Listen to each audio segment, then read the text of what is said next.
আসসালামু আলাইকুম। আজ আমরা মানবদেহের কিছু গুরুত্বপূর্ণ টেস্ট এবং উক্ত টেস্টের প্রয়োজনীয়তা সম্পর্কে আলোচনা করব। যদি আপনি ভিডিওটি মনোযোগ সহকারে দেখেন তাহলে পেতে পারেন কিছু অজানা তথ্যের সমাধান।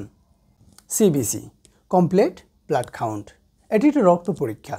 এই টেস্ট রক্তের বিভিন্ন উপাদান যেমন রক্তের কোষ, প্লাটিলেট, হিমোগ্লোবিনের পরিমাণ ইত্যাদি মাপতে সাহায্য করে।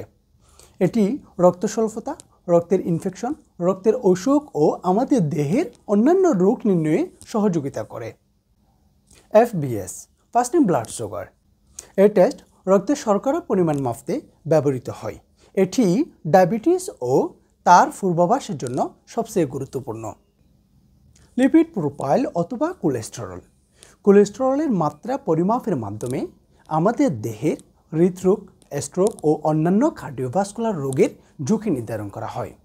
এলএফটি লিভার ফাংশন টেস্ট, লিভারের কার্যক্রম সঠিক আছে কিনা লিভার এনজাইম ও বিলিরুবিনের পরিমাণ সঠিকভাবে নির্ধারণ করার জন্য এই টেস্ট করা হয়।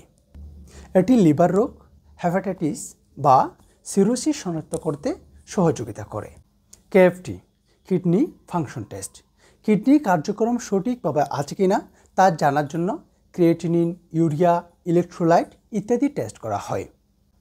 কেএফটি টেস্টের মাধ্যমে কিডনির সমস্যা এবং কিডনির অকাল ব্যর্থতার পূর্বাভাস পেয়ে থাকি।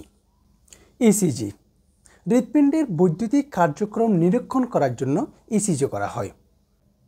এটি হৃদরোগ, অ্যারিথমিয়া বা হৃদস্পন্দনের সমস্যা চিহ্নিত করতে সহযোগিতা করে।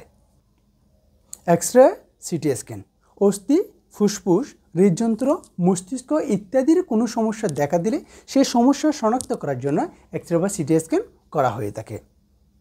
TFT thyroid function test, thyroid হরমোনের মাত্রা পরিমাপের মাধ্যমে হাইপোথাইরয়েডিজম নির্ধারণ করা হয়, যার কারণে শারীরিক ও মানসিক প্রভাব ফেলতে পারে। প্যাপ স্মিয়ার মহিলাদের জরায়ুর মুখের ক্যান্সার পরীক্ষা করার জন্য এই টেস্ট খুবই গুরুত্বপূর্ণ। এটি প্রি ক্যান্সার সেল বা ক্যান্সারের আগের অবস্থা নির্ধারণ করার জন্য সহযোগিতা করে থাকে। ইউরিন টেস্ট বা মূত্র পরীক্ষা, কিডনি সমস্যা, ইউরিনারি ট্র্যাক্ট ইনফেকশন, প্রোটিন বা শর্করা পরিমাণ নির্ধারণের জন্য এ পরীক্ষা করা হয়। এছাড়া রোগীর বয়স, রোগীর জেন্ডার অথবা স্বাস্থ্যগত ইতিহাস অনুযায়ী আরও অনেকগুলো টেস্ট প্রয়োজন হতে পারে। এগুলো ডাক্তারের পরামর্শ অনুযায়ী করা উচিত।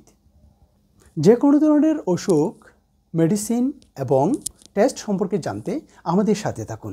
দেহের যত্ন নেবেন, সুস্থ থাকুন, ভালো থাকুন। আসসালামু আলাইকুম।